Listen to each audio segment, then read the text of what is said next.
খ্যাতি সম্পন্ন মুফাসসিরে কুরআন হযরতুল আল্লাহ নুরুল ইসলাম অলিপুরি সাহেব।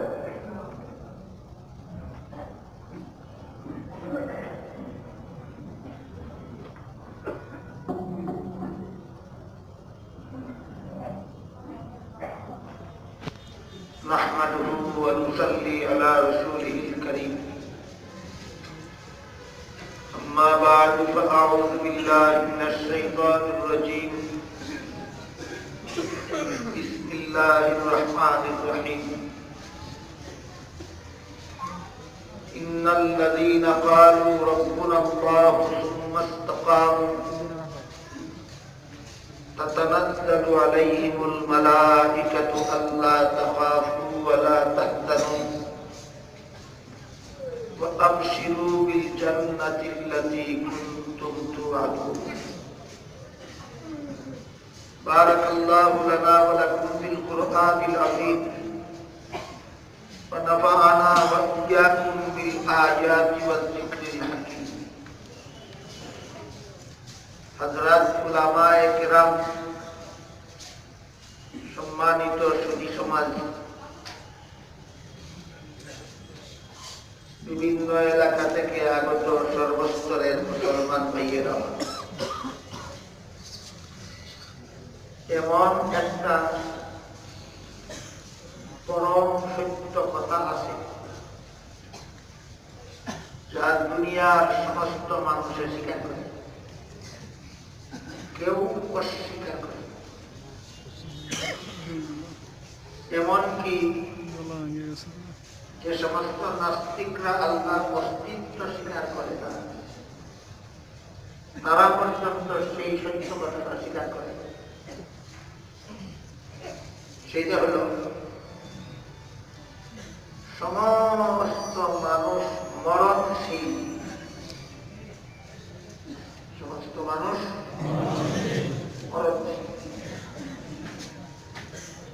আল্লাহ যে আছে এই কথাটা বিশ্বাস না করলেও নিজে যে মরবে এটা বিশ্বাস করে।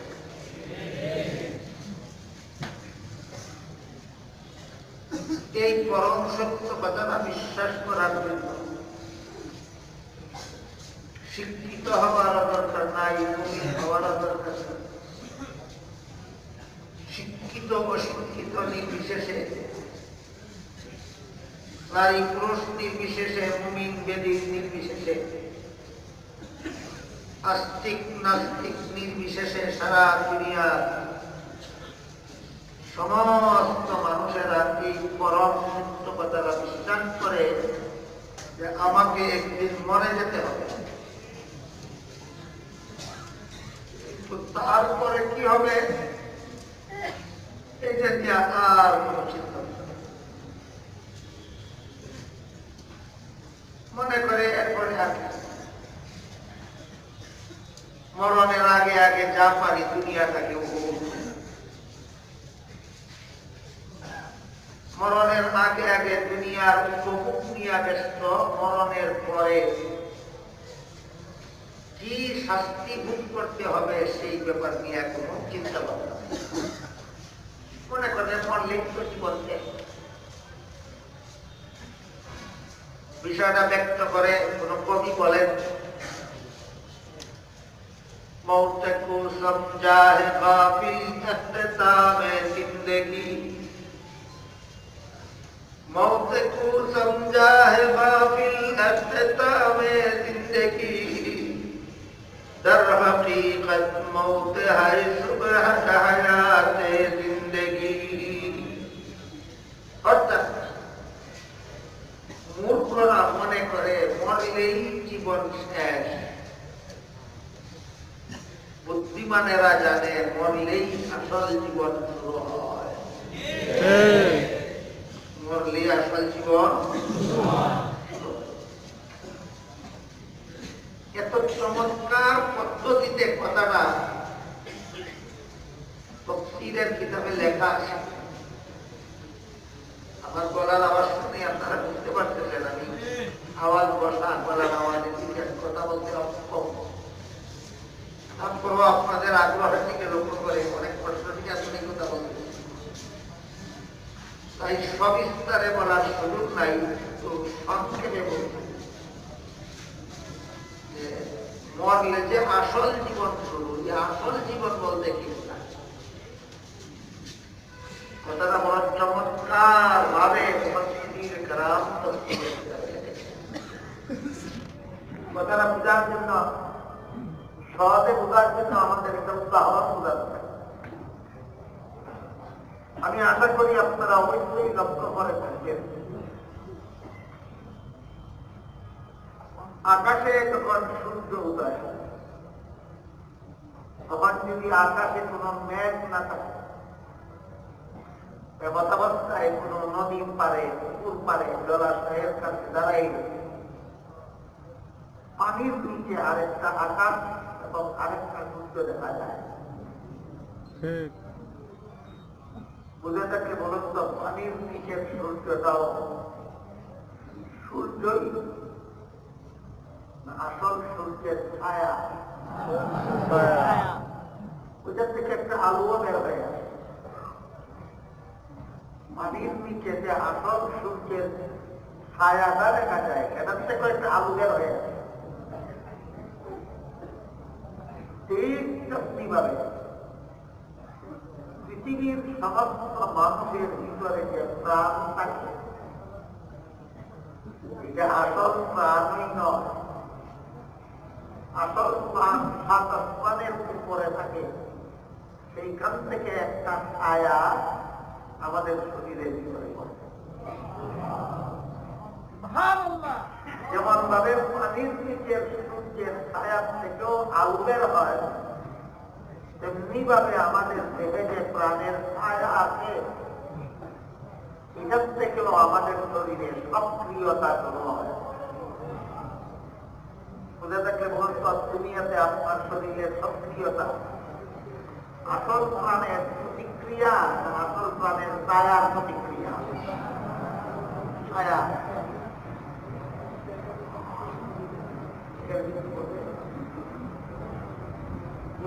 বলতেন আপনাদের এখানে বৃষ্টি করার দরকার, বাইরে বৃষ্টি করলে তো আমাদের কোনো অসুবিধা নেই নাকি? মানে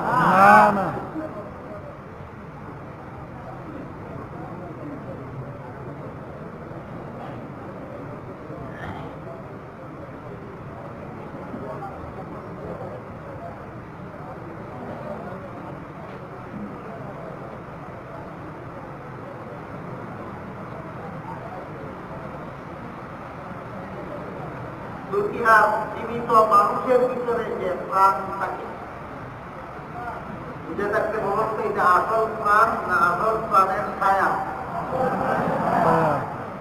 আসল প্রাণ কোনদিন পৃথিবীতে আসে না, আসল প্রাণের উপরে থাকে।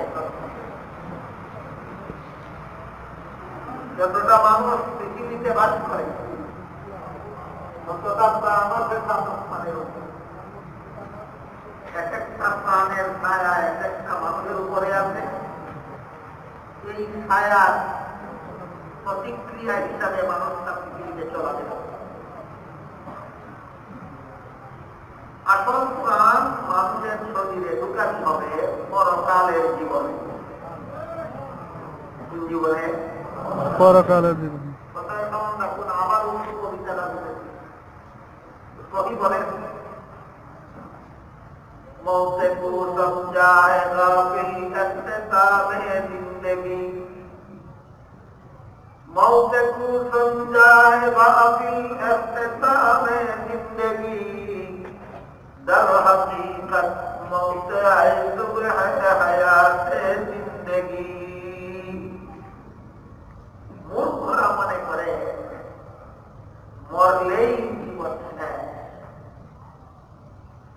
বুদ্ধিমানেরা জানে মরলেই আসল জীবন শুরু হবে। মরলে আসল জীবন শুরু হবে। এই জন্য দুনিয়ার বেশিরভাগ মানুষ মরণের পূর্ববর্তী জীবনের ছায়া নিয়ে মরণের পরবর্তী আসল জীবন নিয়ে কোনো চিন্তা ভাবনা নাই।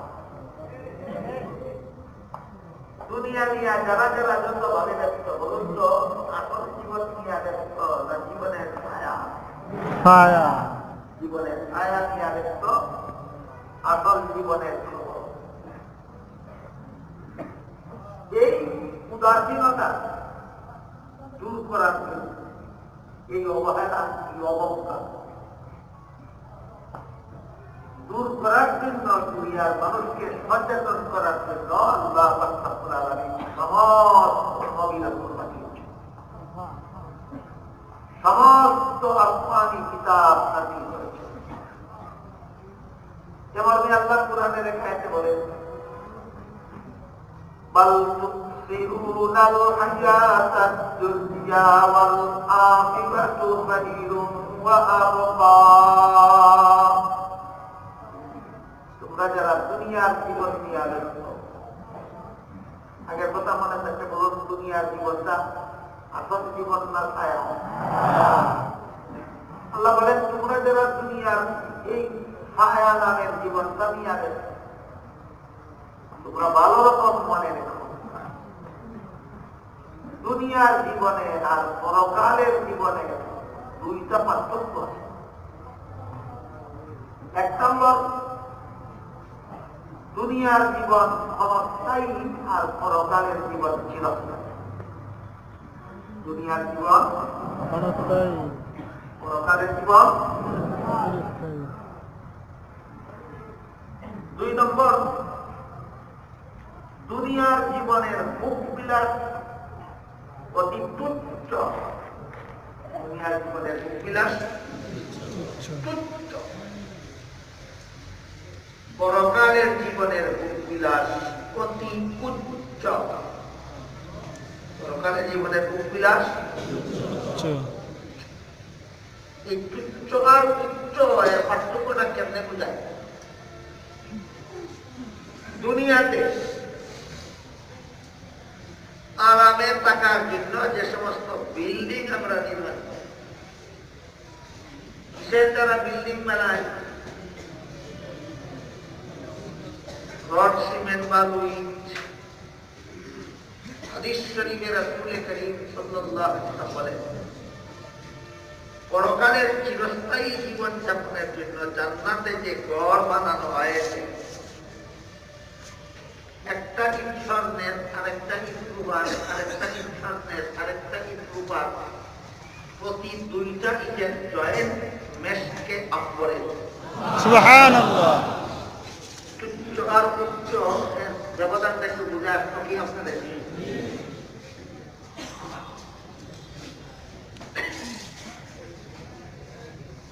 দুনিয়াতে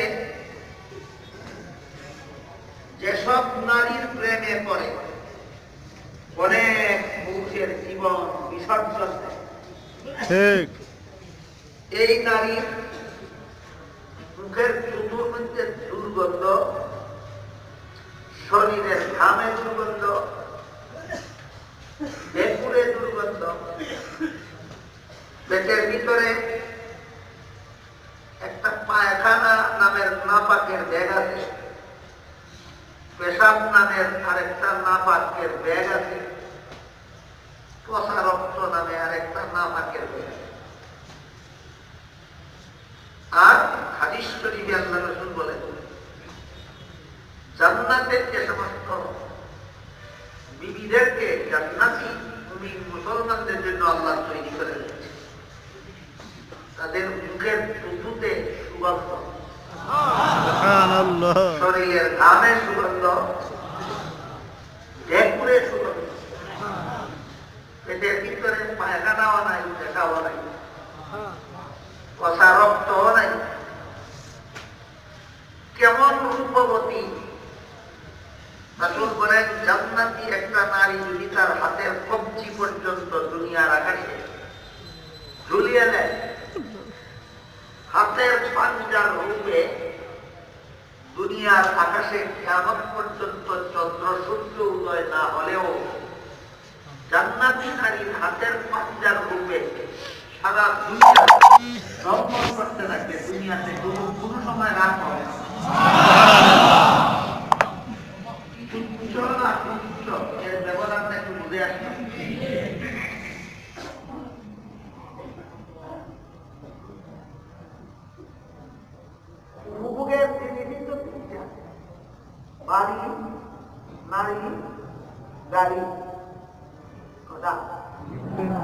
বাড়ি নারী, গাড়ি।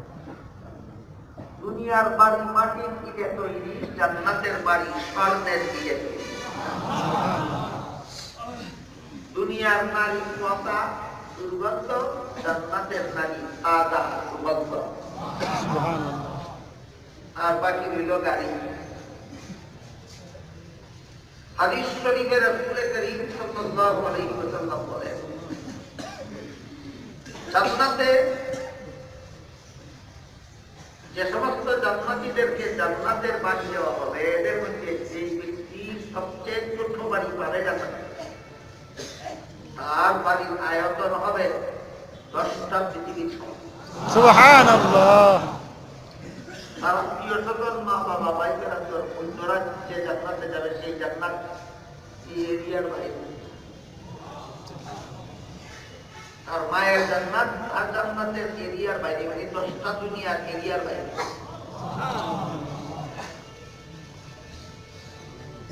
কত মাইল দূরে হবে মনে করেন?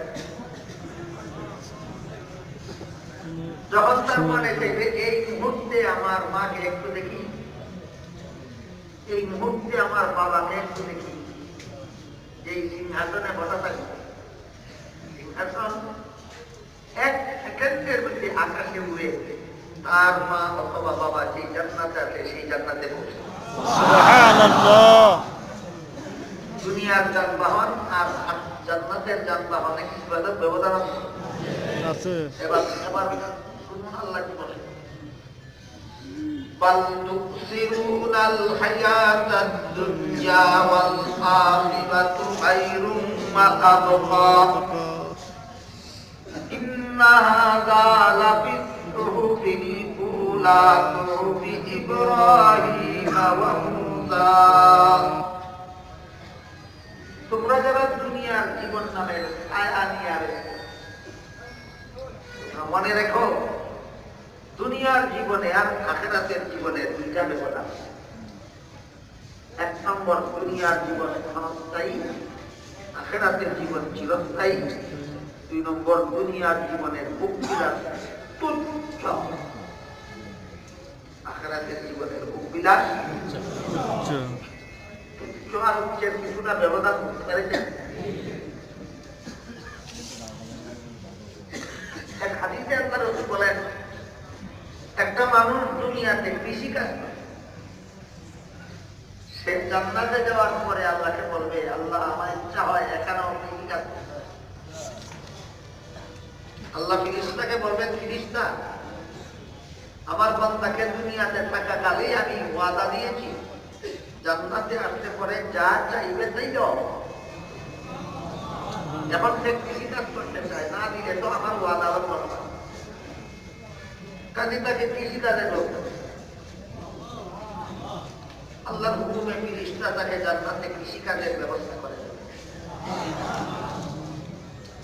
ওই জান্নাতি লোকটা ফলের বীজ ক্ষেতের এক পাশ থেকে বলতে বলতে আরেক পাশে যাবে, ওই পাশে গিয়ে দেখবে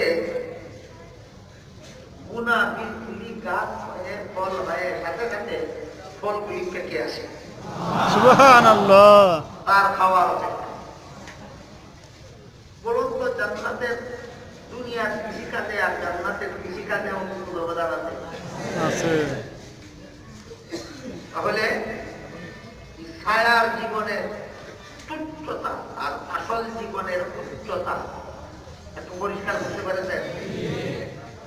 এমন অবস্থা যারা আসল জীবন ভুলে যায়, জীবনের ছায়া নিয়ে ব্যস্ত থাকে, এদেরকে বুদ্ধিমান বলা যায় না বোকা।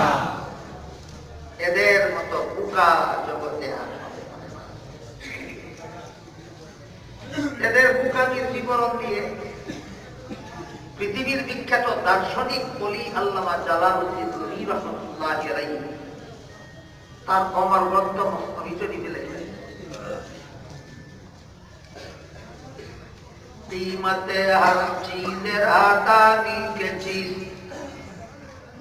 कीमत हर चीज रातानी के चीज, कीमत खुदरा न दानी अहमकीस दानी तू खासियत हर जौहरे दर बयाने जौहरे खुद जूहरे चंद खानी हिकमत यूनानिया हिकमत ईमानिया राहम बेखार ये फारसी कविता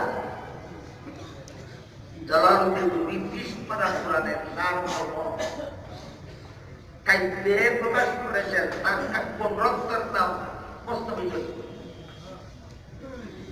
এই কাব্য গ্রন্থের ব্যাখ্যায় লেখা আছে 30 পারা কোরআনের 6666 আয়াতে আল্লাহর মারিফতের যে ভান্ডার আল্লাহ গচ্ছিত রেখেছেন, সম্পূর্ণ কোরআনের মারিফতের ভান্ডার জালালউদ্দিন রুমি তার মুস্তফী শরীফে খুলে দিয়েছেন। সুবহানাল্লাহ। এমন একটা কাব্য যেখানে তিনি বলেন এই তুচ্ছ জীবনের অসারতা আর সেই উন্নত মানের মূল্য যারা উপলব্ধি করতে পারে না, তাদের মধ্যে আর জীব জন্তুর যে কোনো পার্থক্য থাকে না। ঠিক। বলদ যেমন বোঝে না আখেরাতের জীবন কি, ছাগল যেমন বোঝে না আখেরাতের জীবন, কুকুর শিকাল বিড়াল যেমন বোঝে না আখেরাতের জীবন, ঠিক তেমনি ভাবে দুনিয়াতে অধিকাংশ মানুষ বোঝে না আখেরাতের জীবন। ঠিক। এজন্য হাদিস শরীফে রাসূল করিম সাল্লাল্লাহু আলাইহি ওয়াসাল্লাম সতর্কবাণী উচ্চারণ করে বলেন, আকসিরু যিকরা হাযিহিল লাযযাতিল মাউত। হে আমার উম্মতেরা, তোমরা সেই মরণকে বেশি বেশি স্মরণ করো যেই মরণ তোমার দুনিয়ার ভোগবিলাসকে চিরকালের জন্য বন্ধ করে দেবে। দুনিয়ার ভোগবিলাসকে মরণ কতদিনের জন্য বন্ধ করে দেবে? চিরকালের বন্ধ করে। এই মরণ বিশ্বাস করে নাস্তিকেরাও, যারা আল্লাহ বিশ্বাস করে না তারাও মরণ বিশ্বাস করে। মরণের এই পরম সত্য কথার বিশ্বাস তারা লেখাপড়া করে শিখেনি, তারা ধর্ম চর্চা করে শিখেনি, শিখেছে দুনিয়ার জীবনের অভিজ্ঞতার দ্বারা। দুনিয়ার জীবনের অভিজ্ঞতা দ্বারা একটা মানুষ দুনিয়াতে আসলে কিছুদিন জীবনযাপন করলে তার বাবার অবস্থা, দাদার অবস্থা, পরদাদার অবস্থা, লক্ষ্যদাদার অবস্থা জানতে পারলেই বুঝতে পারে যে তারা যেমন থাকতে পারেনি আমিও এখানে চিরকাল থাকতে পারবো। মরণের মতো পরম সত্য কথাটা বিশ্বাস করার জন্য না কোনো শিক্ষা দীক্ষার দরকার, না কোনো ধর্মকর্মের দরকার, দুনিয়ার জীবনের কিছুদিনের অভিজ্ঞতা যথেষ্ট। এই অভিজ্ঞতাটা আপনাদের কার কার নাই? দুনিয়াতে আসার পরে এতটুকু অভিজ্ঞতা হয়েছে কিনা যে অবশ্যই আমি একদিন মরে যাব? এই অভিজ্ঞতা আপনাদের সকালেরই আছে। তাহলে বুদ্ধিমান হবে সেই ব্যক্তি যে মরণের পরে আসল জীবনে আমার কি উপায় হবে সেইটা নিয়েও যারা মাথা ঘামায় তারা হবে বুদ্ধিমান। হাদিস শরীফে রাসূল করিম সাল্লাল্লাহু আলাইহি ওয়াসাল্লাম বলেন, আল কাজ্জিসু মান দানা নাফসাহু ওয়া আমিলা লিমা বাদাল মাউত। বুদ্ধিমান ওই ব্যক্তিকে বলে যার মধ্যে দুইটা গুণ আছে। একটা হল যে তার প্রবৃত্তিকে নিয়ন্ত্রণে রাখে। মনে চাইলো একটা কাজ করতে, আমি পরে বসলাম, এতে আমার উপকার হইল কি না হইল, অন্য লোকের কষ্ট হইল কি না হইল, আমার দেখার ব্যাপার হয়। এইটার নাম প্রবৃত্তি। আল্লাহ রাসূল বলেন বুদ্ধিমান ওই ব্যক্তি যে তার প্রবৃত্তিকে নিয়ন্ত্রণে রাখতে পারে আর মরণের পরবর্তী চিরস্থায়ী জীবন আখিরাতের জীবনকে সুখময় করার জন্য মরণের আগে আগে কাজ করতে পারে। সেই ব্যক্তি হইল মুসিবা।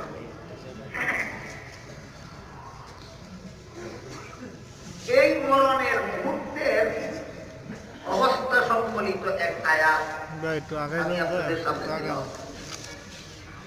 আল্লাহ বলেন, ইন্নাল্লাযীনা ক্বালু রাব্বুনাল্লাহু সুম্মা ইসতাকামু তাতানাজ্জালু আলাইহিমুল মালাইকা,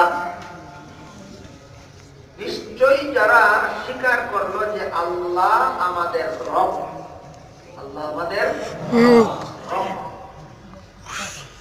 এই রব শব্দের বাংলা অনুবাদ করা হয় প্রভু। কোরআনের শব্দগুলির বাংলা কোনো অনুবাদ নাই। যে শব্দ দিয়েই অনুবাদ করবেন তার মূলত উদ্ধার হবে। রব শব্দের মর্ম হল আমার সকল চাহিদা পূরণের মালিক, সকল চাহিদা পূরণের মালিক। বলুন তো কোন প্রভু, আল্লাহ ছাড়া আর কোন প্রভু কি তার ভৃত্যের জীবনের সকল চাহিদা পূরণ করার দায়িত্ব বোধ করে? না। জীবনের সকল চাহিদা পূরণের দায়িত্ব আর কারো নাই, একমাত্র আল্লাহ রাব্বুল আলামিন বলেন, আমি তোমাদের রব, আমি তোমাদের সকল চাহিদা পূরণের মালিক। তাই আল্লাহ বলেন, যারা আমি আল্লাহকে রব বলে স্বীকার করল, এই স্বীকৃতিটা প্রতিদিন দিল আরেকটা কোরআনের আয়াতে আছে, তাফসীরে আছে, রাসূলের হাদিসে আছে, সারমর্মটা আছে। আল্লাহ আদম আলাইহিস সালামকে সৃষ্টি করার পর আল্লাহ পুত্রকে হাতে আদম আলাইহিস সালামের পিঠে বসা দিয়া কিয়ামত পর্যন্ত যত আদম সন্তান জন্ম হবে, সবগুলি সন্তানকে ছোট ছোট পিপিলিকার আকারে আদমের পিঠ থেকে বের করে, আদমের পিঠ থেকে বের করে একটা মাঠে দাঁড় করা। তাফসীরের কিতাবে লেখা আছে সেই মাঠটা হলো আরাফার ময়দান। সেই মাঠটা হলো আরাফার ময়দান। তারপরে প্রশ্নোত্তর আকার রব কাকে বলে শিখাচ্ছি,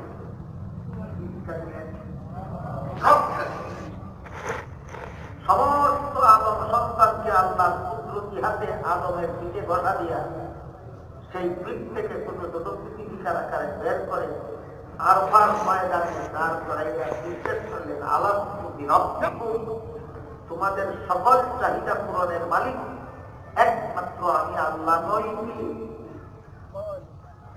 সমস্ত আদম সন্তানেরা জবাব ছিল, বাবা নিশ্চয়ই আপনি আমাদের সকল চাহিদা পূরণের মালিক,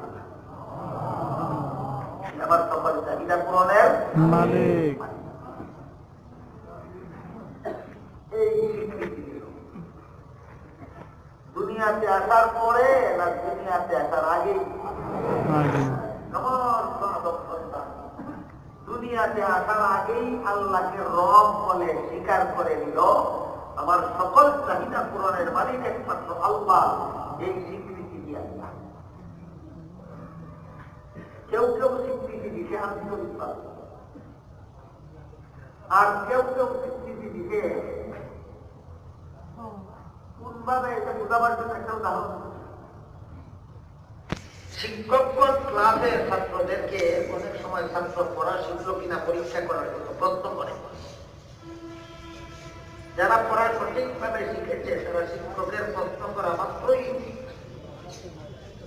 জবাব দিতে, আর যারা শিখেনি এরা অপেক্ষায় থাকে, দেখি 1 নম্বর 2 নম্বর ছাত্ররা কি জবাব দেয়। তারা যেই জবাব দেয় সে না শিখেও সেই জবাব দেয়, শুনে শুনে না তালে তালে তালে তালে।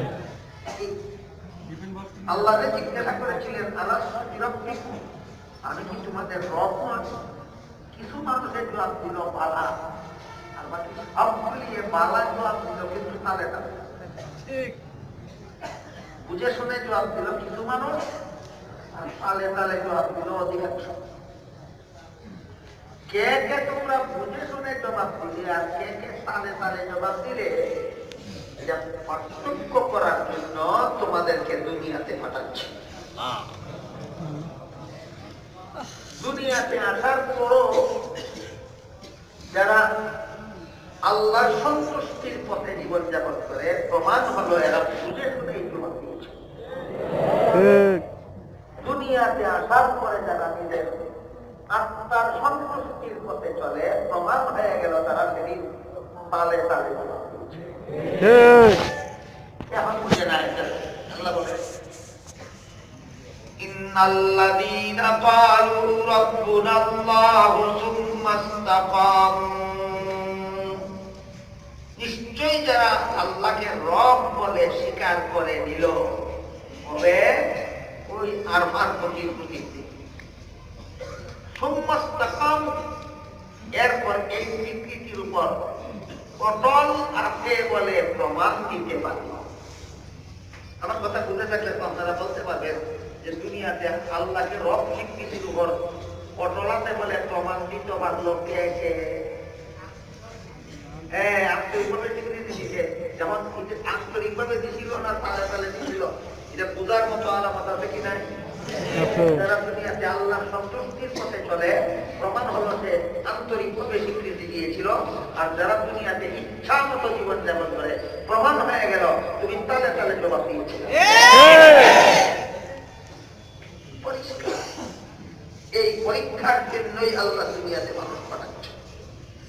আল্লাহ বলেন, আল্লাযী খালাকাল মাউতা ওয়াল হায়াতা লিয়াবলুয়াকুম আইয়ুকুম আহসানু আমালা। আল্লাহ তোমাদের সৃষ্টি করেছেন, তোমাদেরকে একটা সীমিত জীবন দিয়ে দুনিয়াতে পাঠিয়েছেন। দুনিয়ার সীমিত জীবন শেষে তোমাদের জন্য মরণকে অবধারিত করে দিয়েছে। এভাবে একটা সীমিত জীবন দিয়ে আল্লাহ তোমাদেরকে দুনিয়াতে কেন পাঠালেন? আল্লাহ বলেন, লিয়াবলুয়াকুম, তোমাদের পরীক্ষা করার। আল্লাহ আমাদেরকে দুনিয়াতে কেন পাঠালেন? পরীক্ষা।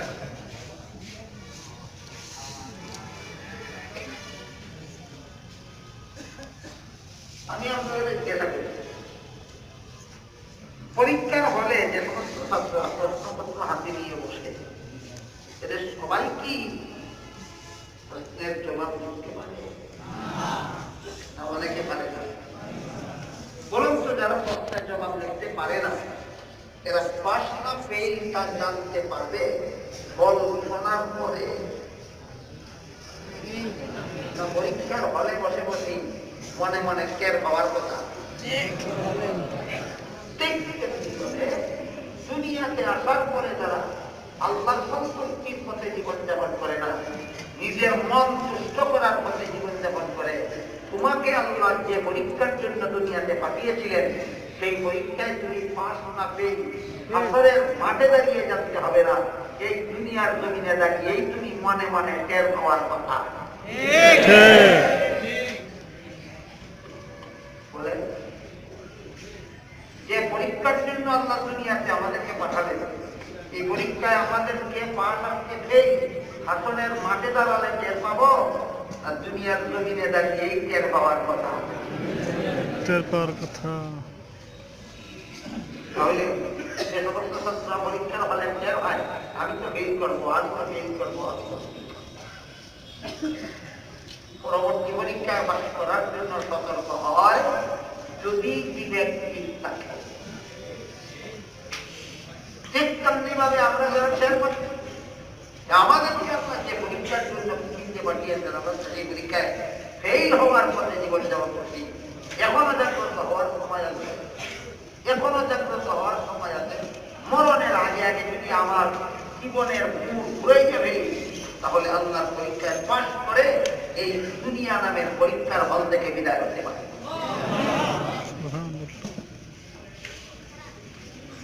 তাই আল্লাহ বলেন, ইন্নাল্লাযীনা ক্বালু রাব্বুনাল্লাহু সুম্মা ইসতাকামু, দুনিয়া দুনিয়াতে আসার আগে যারা আমি আল্লাহকে রব স্বীকার করেছিল, দুনিয়াতে আসার পরে যারা এই স্বীকৃতিকে অটল রইল, স্বীকার করেছিল কবে? স্বীকৃতিকে অটল রইল কবে? এখানেও একটা অত্যন্ত তথ্যমূলক কথা আছে। ফকি আবুল্লাহ সমরকন্দি রহমতুল্লাহ বিখ্যাত, পৃথিবী বিখ্যাত একজন বুজুর্গ ছিলেন। তিনি এই উদাসীন মানুষকে জাগ্রত করার জন্য, যারা পরকাল ভুলে যায় দুনিয়ার তুচ্ছ ভোগ বিলাসে, এদেরকে জাগ্রত করার জন্য একটা মহামূল্যবান গ্রন্থ রচনা করেছেন। তার লিখিত কিতাবটার নাম তানবীহুল গাফিলিন।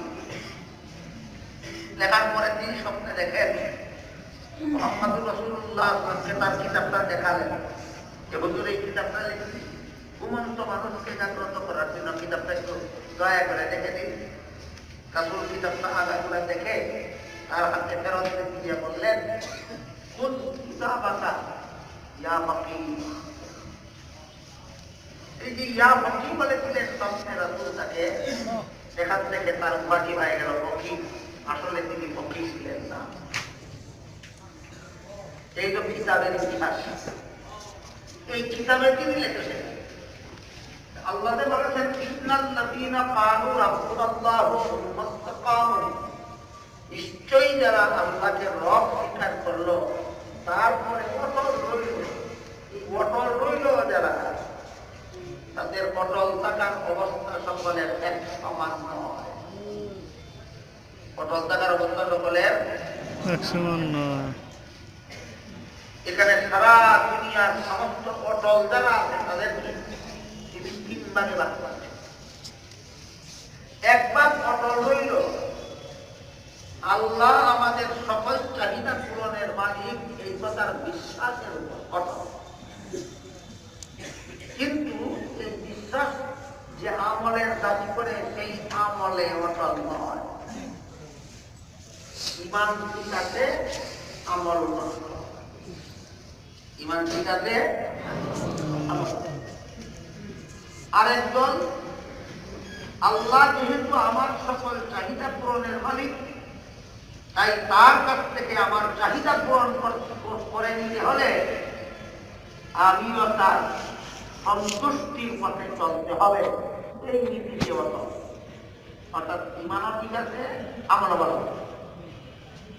ইমানও ঠিক আছে, আমলও ভালো। আরেকটা শুধু জাহান্নাম থেকে বাঁচার আমল করে না, শুধু জান্নাত লাভ করার আমল করে না, আল্লাহকে সন্তুষ্ট করার আমল করে। এই কথাগুলি আপনারা একটু ব্যাখ্যা না হলে পরিষ্কার বুঝবেন।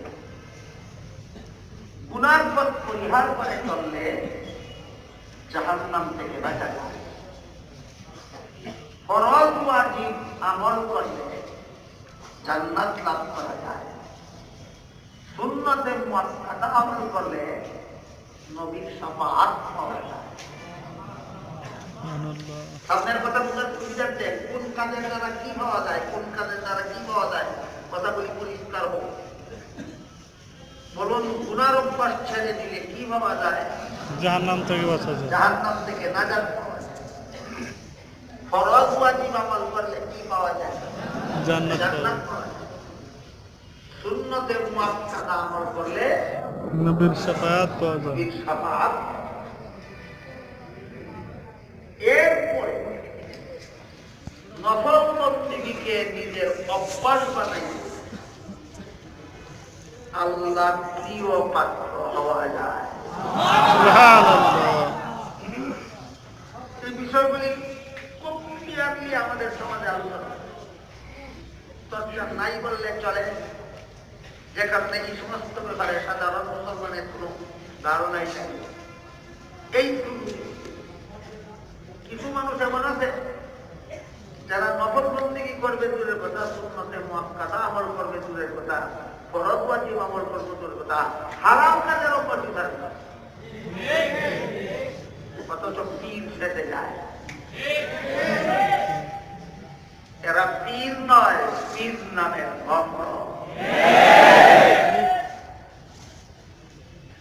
পীর ধারাবাহিকভাবে 5টা কাজ না করা পর্যন্ত কোন মানুষ পীর হতে পারে না। 1 নম্বর গুনার অভ্যাস ছেড়ে দিতে হবে, 2 নম্বর ফরজ আমল ঠিক মতে করতে হবে, 3 নম্বর ওয়াজিব আমল ঠিক মতে করতে হবে, 4 নম্বর সুন্নতে মুআক্কাদা আমল ঠিক মতে করতে হবে। এরপরে 5 নম্বরে নফল বন্দেগী যে যত বেশি করবে সে তত বড় ওলি হবে আল্লাহ। এই জন্য সহিহ বুখারী শরীফের হাদিসে উল্লেখ আছে, রাসূল করিম সাল্লাল্লাহু আলাইহি ওয়াসাল্লাম বলেন, যে ব্যক্তি নফল বন্দেগীকে নিজের অভ্যাস বানায় ওই ব্যক্তিকে আল্লাহ তার বন্ধু বানায়। এই বন্ধু শব্দটাকে আরবি ভাষায় ওলি বলা হয়। আল্লাহ রাসূল আরো বলেন, তখন বান্দার মুখ আল্লাহর মুখ হয়ে যায়, বান্দার হাত আল্লাহর হাত হয়ে যায়, বান্দার পা আল্লাহর পা।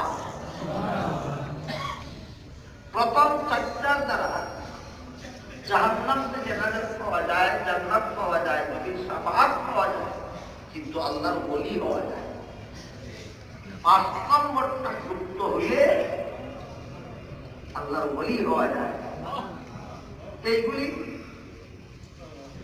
হবে দূরের কথা, অর্জন করবে দূরের কথা, জানেই না।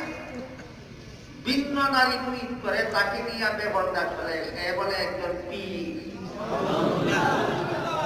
যে ব্যক্তি গুনার অভ্যাসে থাকতে পারলো না সে পীর হতে পারে কি? এগুলি পীরা কি নয়, এগুলি ভণ্ডামি ছাড়া। বিষয়টা অনেক কঠিন বলে আমার মনে হয়, অত্যন্ত জটিল ব্যাপার হওয়ার কারণে মনে হয় অনেক সময় কারণ এত জটিল কথা সাধারণ মানুষ বুঝবে কিনা এই আশঙ্কায় আলোচনা করে না। এই সুযোগে আপনাদের ধ্যান ধারণা থাকে অস্পষ্ট, আর ভণ্ডরা এই অস্পষ্ট ধ্যান ধারণা সম্পন্ন মুসলমানের সমাজে ভণ্ডামি করার সুযোগটা পায়। এজন্য আমি যতই কঠিন হোক, আমার যতই কষ্ট হোক, আমি আপনাদের একটু বোঝাবার চেষ্টা করি ব্যাপারটা। বোঝার জন্য বলুন তো, গুনার অভ্যাস ছেড়ে দিলে এর ফলাফল কি হয়? জাহান্নাম থেকে বাঁচা যায়, ফরজ ওয়াজিব আমল করলে তার ফলাফল কি হয়? জান্নাত পাওয়া যায়, সুন্নতে মুআক্কাদা আমল করলে তার ফলাফল কি হয়? নবীর শাফাআত পাওয়া যায়। এই 4টা কাজ বন্ধ করে নিজের স্বার্থে, 4টা কাজ বন্ধ করে নিজের স্বার্থে, গুনার অভ্যাস ছেড়ে দেয় জাহান্নাম থেকে বাঁচার স্বার্থে, ফরজ ওয়াজিব আমল করে জান্নাত লাভের স্বার্থে, সুন্নতে মুআক্কাদা আমল করে নবীর শাফাআত পাওয়ার স্বার্থে, নফল বন্দেগী করে বিনা স্বার্থে। নফল বন্দেগী করে বিনা স্বার্থে। এই জন্য যে ব্যক্তি বিনা স্বার্থে আল্লাহর বন্দেগী করে একমাত্র সেই বান্দাকে আল্লাহ তার বন্ধু বানায়। সুবহানাল্লাহ।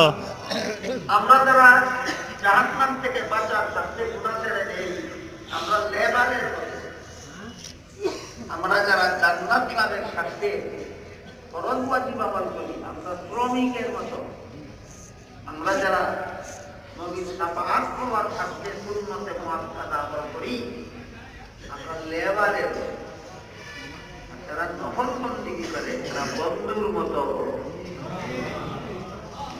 আমি তো আশা করি আমার কথা বুঝে থাকলে কে কে লেবার আল্লাহ আর কে কে আল্লাহর বন্ধু মনে মনে টের পাওয়ার কথা।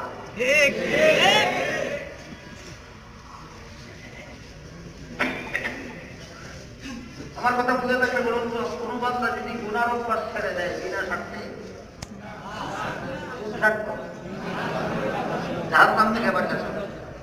কোন বান্দা যদি ফরজ ওয়াজিব আমল করে বিনা স্বার্থে, জান্নাত পাওয়া যায়। কোন বান্দা যদি সুন্নতে মুআক্কাদা আমল করে বিনা স্বার্থে, কিন্তু কোন বান্দা যদি নফল বন্দেগী করে বিনা স্বার্থে, এই ব্যক্তিকে আল্লাহ পাক রব্বুল আলামিন যে পুরস্কার দান করেন, এই পুরস্কার বাকি 4 কাজ যারা করে এই স্বার্থবাদীদেরকে দান করেন না। এখন ফকিহুল গাফিলিনে এই আলোচনা ফকিয়াউল্লাহ থেকে লিখেন। তিনি লেখেন আল্লাহ বলেন ইন্নাল্লাযীনা ক্বালু রাব্বুনাল্লাহু সুম্মা ইসতাকামু, যারা আল্লাহকে রব স্বীকার করলো কবে? আগে এরপরে অটল রইল কবে? দিনে আসার পরে। কিসেতে অটল রইল? 3 দল 3 কাজে অটল রইল। এরপরে অটল রইল কিসেতে? 3 দল 3 কাজে। একজন অটল রইল আল্লাহ আমার রব, আল্লাহ যদি আমার চাহিদা পূরণ করে না জগতের আর কেউ করতে পারবে না, এই বিশ্বাসে অটল। আরেক দল অটল রইল যে আল্লাহ যেহেতু আমার চাহিদা পূরণ করবে, কাজে আমিও আল্লাহর চাহিদা পূরণ করতে হবে, আল্লাহর চাহিদা পূরণে অটল। আরেক দল নফল বন্দেগীতে অটল। কত দলের? এই 3 দলের পরমকালে যে ফেরেশতা তার দাম বের করে এক এক দলকে এক একটা সুসংবাদ দিয়ে যাবে। কোন দলের সুসংবাদ, কোন দলের কি সুসংবাদ। এবং আপনারা যারা এখানে উপস্থিত আছেন, আপনারা কত নম্বর দলে আছেন? না এমনও কেউ আছি যার কোনো নম্বর হইলে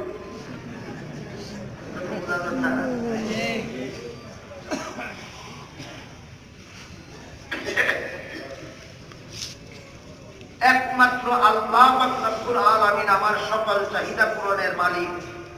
কাজেই আমার আল্লাহর কাছ থেকে আমার চাহিদা পূরণ করে নিতে হলে আমাকেও আল্লাহর চাহিদা পূরণ করতে হবে। এই বিশ্বাসটা যারা রাখে এরা হল একেবারে নিম্ন স্তরের। বিশ্বাস অনুপাতে যারা কাজ করে এরা হইল মধ্যম স্তরের।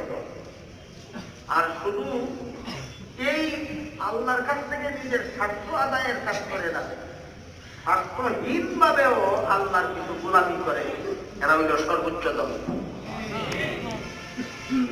আশা তো করি আমার কথা বুঝে থাকলে মানে যারা উপস্থিত আছে কে কত নম্বর দলে আছেন মনে মনে টের পাওয়া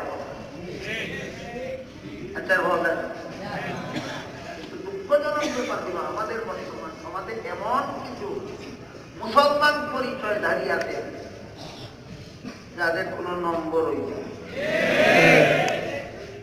নম্বর নাই। কেমনে নফল বন্দেগী করবে দূরের কথা, ফরজ বন্দেগী করবে, ফরজ বন্দেগী করবে দূরের কথা। আল্লাহ আমার রব, আমি আল্লাহর গোলামি করি কিনা করি না পরীক্ষা করার জন্যই দুনিয়াতে আমাকে পাঠাইছেন, এই কথাটা মানেই না। কত নম্বর? নম্বর ছাড়া আছে কি আপনাদের সমাজে? নম্বর ছাড়াও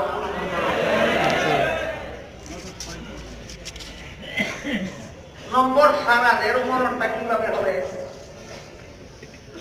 ফার্স্ট ক্লাস যারা এদের মরণটা কিভাবে হবে? সেকেন্ড ক্লাস যারা এদের মরণটা কিভাবে হবে? ফার্স্ট ক্লাস যারা এদের মরণটা কিভাবে হবে? এই 4 দলের মরণের 4টি অবস্থা বলে আমি আজকের মতো কথা শেষ করে দিতে চাই। এখন সর্বমোট দুনিয়ার মানুষ কত দল হইল? এক দলের কোন নম্বর নেই। সে আল্লাহর বিধান পালন করবে দূরের কথা, আল্লাহর বিধানে বিশ্বাসী নয়। আল্লাহর বিধানে আল্লাহর বিভিন্ন বিধানের বিরুদ্ধে তার শুধু আপত্তি আর আপত্তি। আছে কি মুসলমান পরিচয় দানকারী এমন এমন কেউ আমাদের বর্তমান সমাজে আছে? আল্লাহর বিধান পালন করবে দূরের কথা, আল্লাহর বিধানে বিশ্বাস নেই। যেমন আল্লাহ পাক রব্বুল আলামিনের বিধান, ভিন্ন নারী ভিন্ন পুরুষের মধ্যকার পর্দা, যা আল্লাহর পবিত্র বিধান।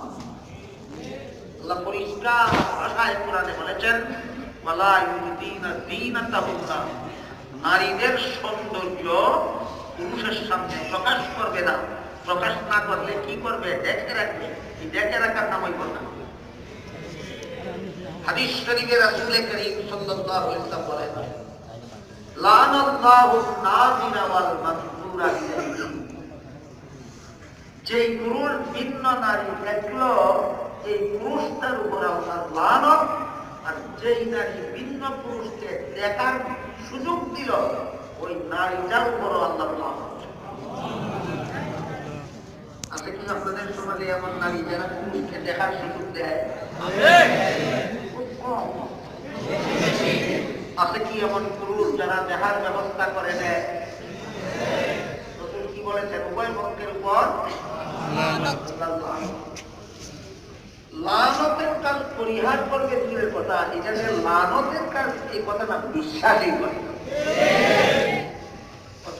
সিরিয়াল হইল সর্বপ্রথম বেনম্বরীদের মরণের কথা রাখে। আছে কি আমাদের সমাজে কোন বেনম্বরী মুসলমান? বেনম্বরীদের মরণ থাকে না।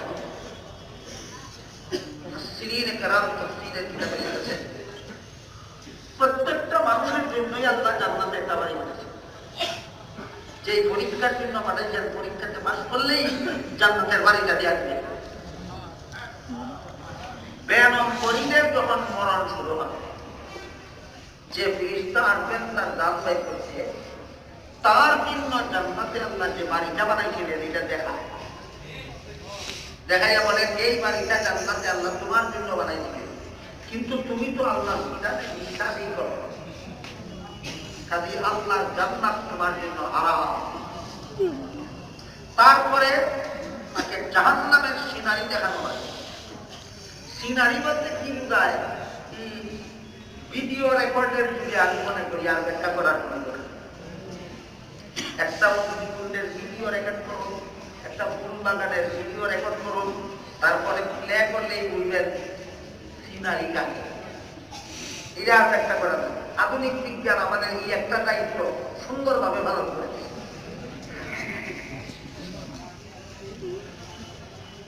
প্রথমে তাকে জান্নাতের, তার জন্য জান্নাতের যে বাড়ি বানানো হয়েছিল ওইটার ভিডিও রেকর্ড করে,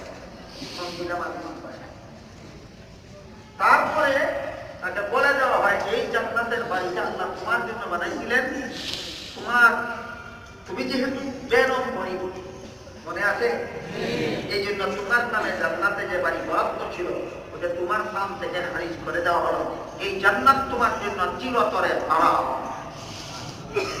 তারপরে তারে জাহান্নামের সিনারি দেখাইয়া বলে, তুমি এই জাহান্নামের খরিদ্দার, তোমাকে তোমার ফরিদা জাহান্নামের পথে নিয়ে যাওয়ার জন্য আজকে আল্লাহ আমাদেরকে বানাইছে। এই সিনারি দেখার পরে আর আজরাইলের মুখে এমন কথা শোনার পরে যে কোনো মূল্যের বিনিময়ে প্রাণটা দেহের ভিতরে থাকতে চায়, বের হতে চায় না। যতটুকু শক্তি প্রয়োগ করে থাকার জন্য তার চেয়ে লক্ষ গুণ বেশি শক্তি প্রয়োগ করে আজরাইল তার জান ব্যক্তিরা পেয়ে যায়। বেনম্বরীদের মরণ। এরপরে যারা নম্বরী, এদের আবার সিরিয়াল পাঠা। একজন আল্লাহর বিধানে বিশ্বাসী, কিন্তু যে বিধানে বিশ্বাসী সেই বিধান আমল করে না। আর একজন বিধানে বিশ্বাসী, আমল করে কিন্তু সাক্ষ্য ছাড়া করে না। আর একজন বিধানে বিশ্বাসী, আমল করে সাক্ষ্য ছাড়াও নয়। সাক্ষ্য আর নিঃস্বার্থ ভুলে গেলেন? বলেন তো, গুনাহ যারা ছেড়ে দেয় এরা নিঃস্বার্থ, যারা ফরজ ওয়াজিব আমল করে এরা নিঃস্বার্থ, যারা সুন্নতে মুআক্কাদা আমল করে নিঃস্বার্থ। তিন দল স্বার্থবাদী। তবে এরা তুচ্ছ স্বার্থবাদী নয়, এরা তুচ্ছ স্বার্থবাদী নয়। এরা কোন বক্তার সাথে স্বার্থ চায় না, এরা আল্লাহর সাথে স্বার্থ চায়। এই স্বার্থ কম মূল্যবান নয়।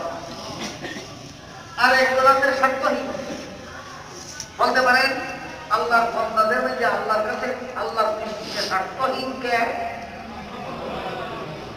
শুধু আল্লাহর বিধানে বিশ্বাসী নয়, শুধু গুনাহ পরিহারকারী নয়, শুধু ফরজ ওয়াজিব সুন্নতে মুআক্কাদা আমলকারী নয়, সাথে সাথে নফল বন্দেগীতে অভ্যস্ত।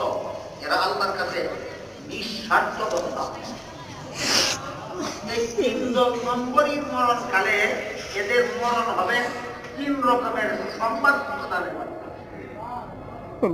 এই কথাটাই মুফতি আব্দুল্লাহ তোমার তার তকবিহুল গাজী নামক কিতাবে লিখেছেন, যারা তাকওয়াতের মুসলমান এদের মরণকালে বিভিন্ন একটা সংবাদ দিয়া তার প্রাণ বাইর করে, যারা সেকেন্ড ক্লাসের মুসলমান এদেরকে আরেকটা সুসংবাদ দিয়া তাদের জান বাইর করে, যারা ফার্স্ট ক্লাস মুসলমান এদেরকে আরেকটা সুসংবাদ দিয়া তাদের জান বাইর করে। আপনারা আমি আশা করি মনে মনে টের পাওয়ার কথা আপনারা কার কত নম্বর আছে।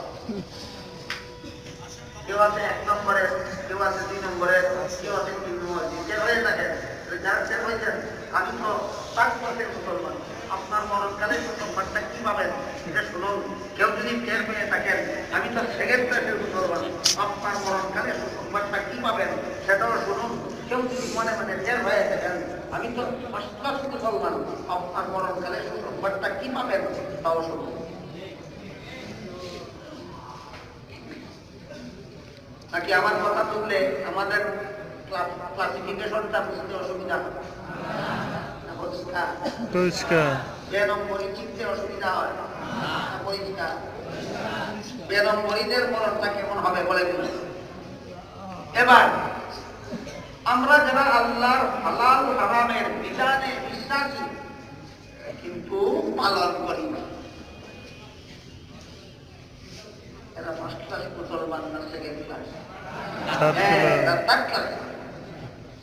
এদেরকেও মরণকালে আত্মাই একটা সুসংবাদ দিয়ে যাবে। এদেরকে কি সুসংবাদ দিবে? নামাজ নাই, রোজা নাই, ইবাদত নাই, বন্দেগী নাই, শুধু বিশ্বাস করে আল্লাহর বিধান সঠিক, আমি পালন করি না সেটা আমার অপরাধ। এই বিশ্বাসের বহু মূল্য আছে। নামাজ রোজা ইবাদত বন্দেগী বলতে কিছু করে না, কিন্তু বিশ্বাস করে যে আল্লাহর বিধান যে আমি লঙ্ঘন করে চলেছি সেটা আমার অপরাধ। এই বিশ্বাসের মূল্য কত? আর ড্রাইভার যান বের করার সময় তাকে একটা সুসংবাদ দিয়ে যাচ্ছে। কি সুসংবাদ? ওই বেনম্বরীদেরকে কিভাবে চিরকালের জন্য জাহান্নামে দেওয়া হবে, তুমি থার্ড ক্লাসের হইলেও তোমাকে বেনম্বরীদের মতো চিরকালের জন্য জাহান্নামে দেওয়া হবে না। এই সুসংবাদ দিয়ে তার যাবে। সুবহানাল্লাহ।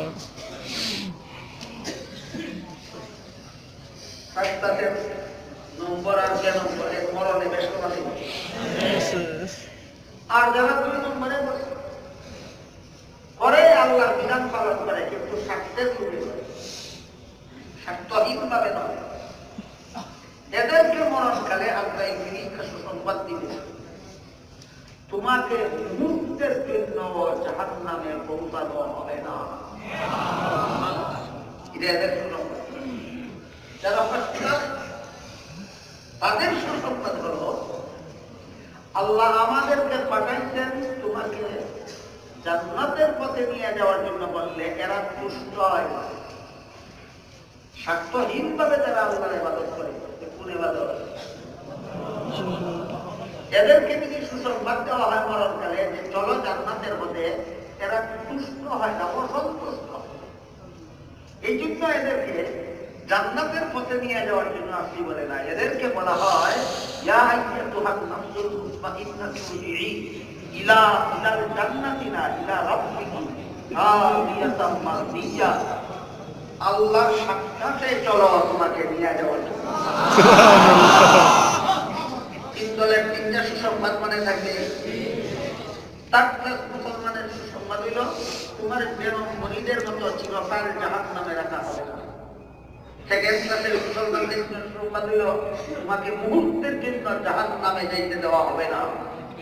ফার্স্ট ক্লাস মুসলমানের জন্য সুসংবাদ, চলো জান্নাতের পথে নয়, চলো আল্লাহর সাক্ষাতের পথে।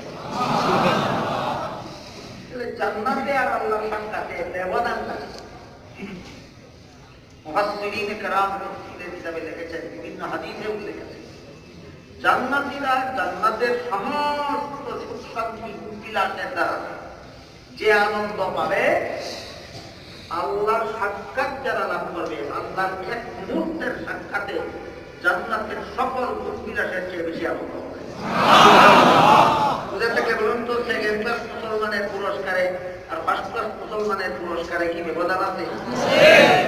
এবার আয়াত শুনুন, আল্লাহ বলেন ইন্নাল্লাযীনা ক্বালু রাব্বুনাল্লাহু সুম্মা ইসতাকামু তাতানাজ্জালু আলাইহিমুল মালাঈকাতু আল্লা তাখাফু ওয়া লা তাহজানু ওয়া আবশিরু বিল জান্নাতিল্লাতী কুনতুম তুআদুন। নিশ্চয়ই যারা আল্লাহকে রব স্বীকার করলো হবে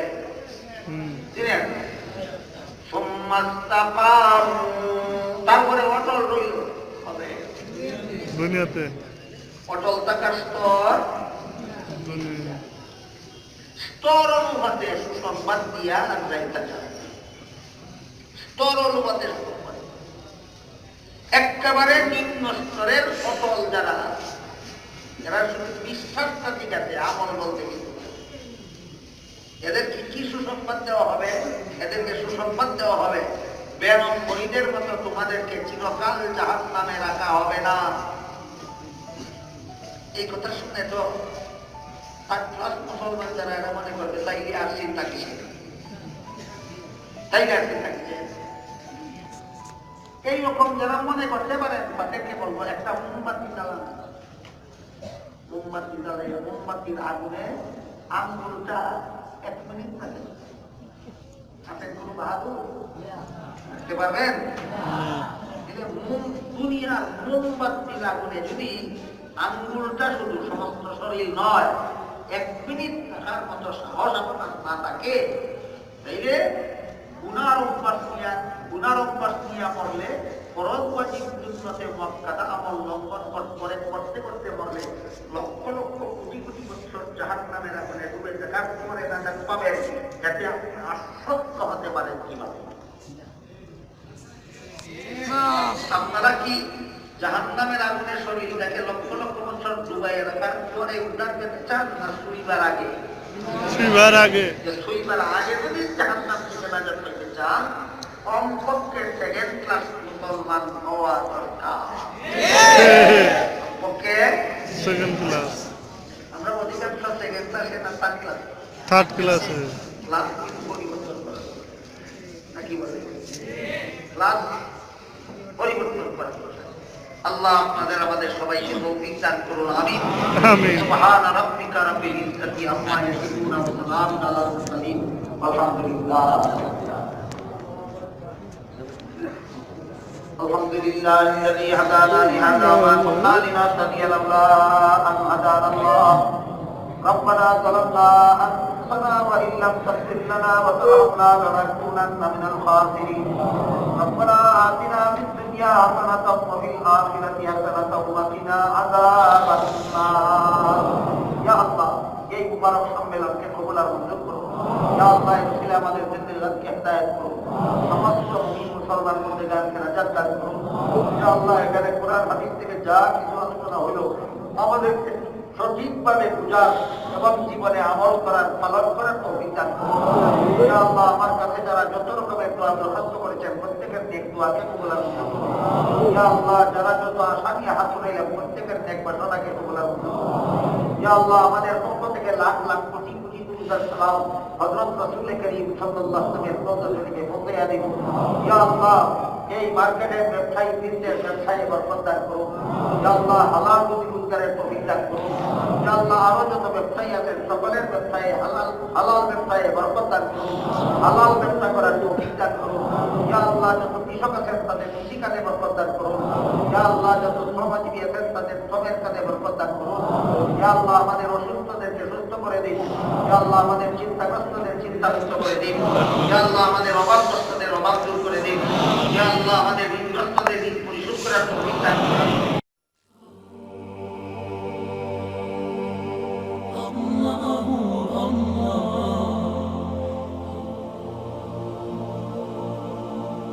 Allah